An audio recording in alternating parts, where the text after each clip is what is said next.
গরমের পর আজ ফাইনালি একটু বৃষ্টির দেখা পেলাম। আর এই বৃষ্টি দেখে এতটাই আনন্দ হচ্ছে, সেই আনন্দের রাত তোমাদের সঙ্গে শেয়ার না করে থাকতে পারলাম না। হ্যালো বন্ধুরা, আমি পূজা। সকলকে জানাই আমার চ্যানেলে আরও একটা নতুন ব্লগের সঙ্গে অনেক অনেক স্বাগত। আর বড়দেরকে জানাই প্রণাম, আর ছোটদের জন্য রইল অনেক অনেক ভালোবাসা। আর আজ তোমরা যে যেখান থেকে আমার ব্লগটা দেখছো, আশা করি ঈশ্বরের কৃপায় তোমরা বেশ ভালো আছো আর সুস্থও আছো। অনেক দিন পর আবারও সেই আগের মুড নিয়ে তোমাদের সঙ্গে একটা ব্লগ শেয়ার করলাম। আর আমি আগের থেকে এখন অনেকটাই ভালো আছি। তাই বলতে পারো আবার হয়তো আগের মতো তোমাদের সঙ্গে ব্লগ শেয়ার করার চেষ্টা করছি। এত এত ওষুধ, সকাল বিকাল রাত 3 টাইম আমাকে খেতে হয়। আর এই ওষুধ খেতে যে আমার এতটাই বিরক্ত লাগে, মাঝে মাঝে তো অর্ধেক দিন ভুলেই যাই। আর আজ আমি কতটা কি ওষুধ আছে দেখে নিচ্ছি, কারণ কাল সকালে কিন্তু আমার ডাক্তারের চেক আপ রয়েছে। তারপর যে ওষুধগুলো থাকবে না সেগুলোকে আমাকে নিয়ে আসতে হবে। আর বলতে পারো আমার কিন্তু সব থেকে বিরক্ত লাগে এই ওষুধ খেতে। আর যে ভিডিওটা আগে দেখলে ওটা ছিল আগের দিন রাতের ভিডিও, আর এটা হচ্ছে পরের দিন সকালবেলা ডাক্তার দেখিয়ে এসে প্রায় 12টা মতো বেজে গেছে। রান্নাঘরে বসে রান্না করছিলাম। গরমে ঘেমে গেছি দেখে হাজব্যান্ড বললো, তুমি গিয়ে ঘরে পাখার নিচে বসো, বাদবাকি রান্নাটুকু আমিই করছি। আর এটুকু হেল্প কিন্তু আমার বর সবসময় আমাকে করে থাকে কম বেশি। জীবনে টাকা পয়সা থাকলেই কিন্তু সবসময় সুখ থাকে না। একে অপরের পাশে থাকাটাই কিন্তু সব থেকে আমি মনে করি বেস্ট। আর আমার এই সময় যখন আমি আমার হাজব্যান্ডের কাছ থেকে এটুকু সাপোর্ট পাই, আমার কাছে কিন্তু এটাই অনেক। গরমে আমার কষ্ট দেখে ও আমাকে পাখার নিচে বসিয়ে, আর ও এদিকে দেখো গরমে ঘেমে পুরো স্নান হয়ে গেছে, আর এই অবস্থাতেই ও রান্না করছে। একটা গামছা নিয়ে নিয়েছে, গামছা দিয়ে ঘাম মুছছে আর রান্না করছে। আর আমি তো তোমাদেরকে বলেছি যে আমি এখন বর্তমানে অনেক কাজ করতে পারি না, তার জন্য একটা দিদিকে রেখেছি। তো এই হচ্ছে সেই মনিদি, যে আমার বাড়ির A to Z সমস্ত কাজ করে দেয়।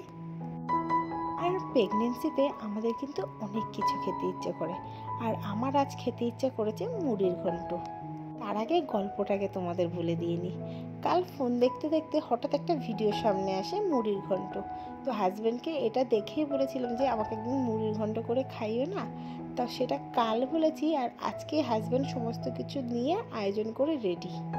শুধুমাত্র আজকে বলে নয়, যখনই যেটা খেতে চাই কম বেশি হাজব্যান্ড কিন্তু চেষ্টা করে সঙ্গে সঙ্গে সেই জিনিসটা করে খাওয়ানোর বা বাজার থেকে নিয়ে এসে খাওয়ানোর। আর আজ পুরো রান্নাটাই আমার হাজব্যান্ড করেছে, আমি ওকে একটু সাহায্য করেছি বলতে পারো, কাটাকুটি করে দিয়ে। এদিকে মাছের ডিমটা আমি গুছিয়ে রেখেছিলাম খাওয়ার আগে ভাজবো, তো সেটা না সম্পূর্ণ খাওয়ার আগে ভুলে গেছিলাম। আর বড়াটা রাতের বেলা করে খাওয়া হয়েছিল। আর তোমরা অনেকে আমাকে অনেক কমেন্ট করছো যে আমি এতদিন কোথায় ছিলাম, কেন ভিডিও দিতে পারিনি।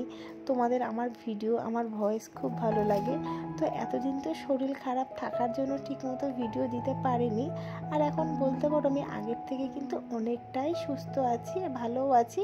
তাই চেষ্টা করব তোমাদের সঙ্গে আবারও রোজ ব্লগ দেওয়ার। আর এতদিন কোনো ভিডিও না দেওয়ার জন্য আমার চ্যানেলটা পুরো ডাউন হয়ে গেছে। তাই তোমাদের কাছে রিকোয়েস্ট রইল, যদি তোমরা আমাকে ভালোবেসে থাকো আমাকে একটু সাপোর্ট করো, আমার ভিডিওগুলো একটু শেয়ার করে দিও আর লাইক করে দিয়ে যেও। কমেন্ট করতে তো অবশ্যই ভুলো না। তোমরা আমার চ্যানেলটা আবারও দাঁড় করিয়ে দাও, আমি তোমাদের সঙ্গে আবারও রোজ রোজ ব্লগ দেওয়ার চেষ্টা করব।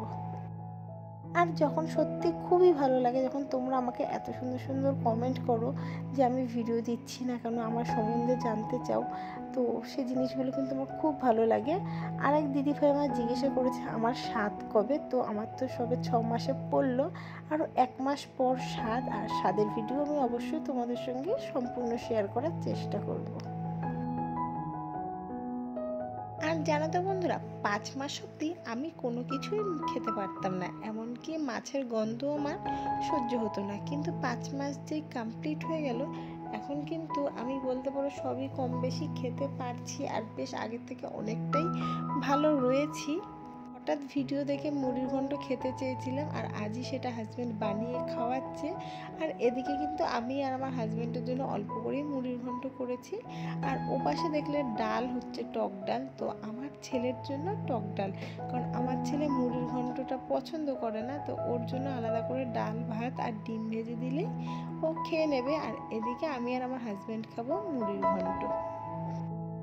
আর ফার্স্ট টাইম আমি মুড়ির ঘন্ট ট্রাই করলাম, তো আমিই করতে চেয়েছিলাম, কিন্তু হাজব্যান্ড মাঝখান দিয়ে এসে বললো গরমে আমার কষ্ট হচ্ছে, সেজন্য ওই রান্নাটা করলো। আর মুড়ির ঘন্ট এর আগে আমি কোনো দিন করিনি, যতবার মুড়ির ঘন্ট খেয়েছি আমার মায়ের হাতে, আর এই আজ প্রথম খাবো হাজব্যান্ডের হাতে। তো তোমরা দেখে হয়তো বুঝতেই পারছো, দেখতে কিন্তু বেশ সুন্দর হয়েছে আর খেতেও কিন্তু অসাধারণ হয়েছে। মুড়ির ঘন্ট নামটা শুনলে কিন্তু মনে হয় যে একটা ঝামেলার রান্না, কিন্তু ফার্স্ট টাইম আমি ট্রাই করলাম, কিন্তু খুবই সোজা একটা রান্না। আর খুব একটা জিনিস লাগে না, একটা মতো মাছের মাথা, আলু আর গোবিন্দভোগ চাল থাকলেই কিন্তু খুব সহজে মুড়ির ঘন্ট হয়ে যায়। তোমরা কিন্তু বাড়িতে একবার ট্রাই করে দেখো, আশা করি কিন্তু তোমাদেরও খেতে বেশ দারুণ লাগবে।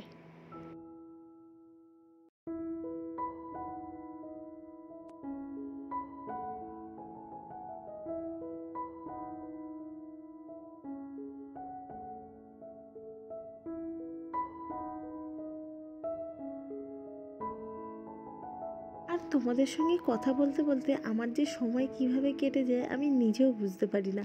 তখন পরে মনে হয় যে আরেকটু ভিডিওর ক্লিপগুলো বেশি করে নিলে হয়তো আরেকটু বেশি বকবক করতে পারতাম। তো বন্ধুরা, ভিডিওটা তাহলে এখানেই এন্ড করলাম, কারণ এরপর আর কোনো ক্লিপ নেওয়া হয়নি। আবার দেখা হবে তোমাদের সঙ্গে নতুন কোনো ভিডিওর সঙ্গে। ততক্ষণের জন্য তোমরা সকলে ভালো থাকবে, সুস্থ থাকবে।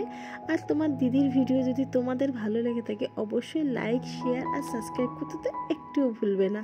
আর তোমরা সকলে ভালো থেকো, সুস্থ থেকো। আজকের ভিডিওটা এখানেই এন্ড করলাম। Bye bye.